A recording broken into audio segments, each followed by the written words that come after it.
Perkenalkan, nama saya Ismat, lulusan tahun 2018 dari jurusan D4 Akuntansi Keuangan.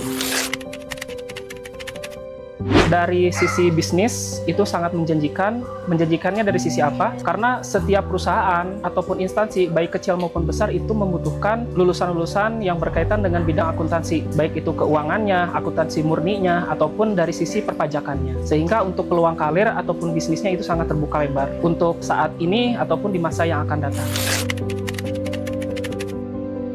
Yang saya pikirin pada saat awal itu ribet ya dari sisi hitung-hitungan, tapi ternyata ketika kita sudah terjun, sudah mempelajari, itu ternyata tidak sesulit apa yang kita bayangkan. Karena yang berkaitan sama akuntansi konotasinya itu hitung-hitungan ya, hitung-hitungan yang sangat menjelimet gitu, apalagi kalau kita udah nyusun laporan keuangan. Ternyata setelah kita praktek, kita mendalami secara materinya di awal, itu mudah-mudah saja gitu, asalkan kita memahami teorinya secara mendalam.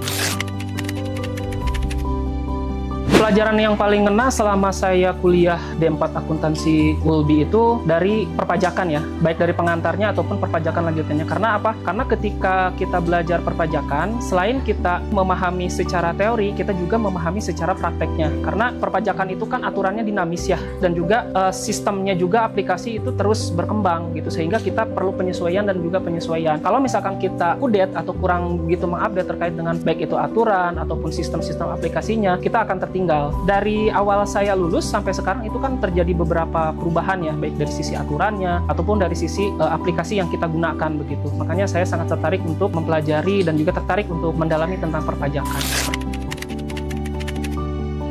Saat ini saya bekerja di perusahaan manufaktur, salah satu manufaktur besar yang ada di Indonesia. Saat ini posisi sebagai accounting juga, nanganin perpajakan dan finance juga. Dan untuk kaitannya terkait dengan apa yang sudah saya pelajari selama kuliah, itu hampir semua ya dipakai, baik itu dari sisi teorinya ataupun prakteknya, bahkan pelatihan-pelatihan yang diadakan di kampus pun setelah kita ujian skripsi sebelum kita wisuda, ada pelatihan, itu terpakai, hampir semua terpakai.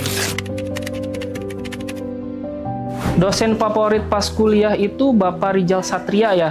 Kenapa saya favoritkan beliau? Karena beliau itu mungkin usianya nggak jauh beda sama kita, sehingga pada saat mengajar itu friendly banget lah. Kita bisa bercandaan, tapi secara pengajarannya itu tetap masuk, tetap enjoy ke kita. Good job Bapak Rijal.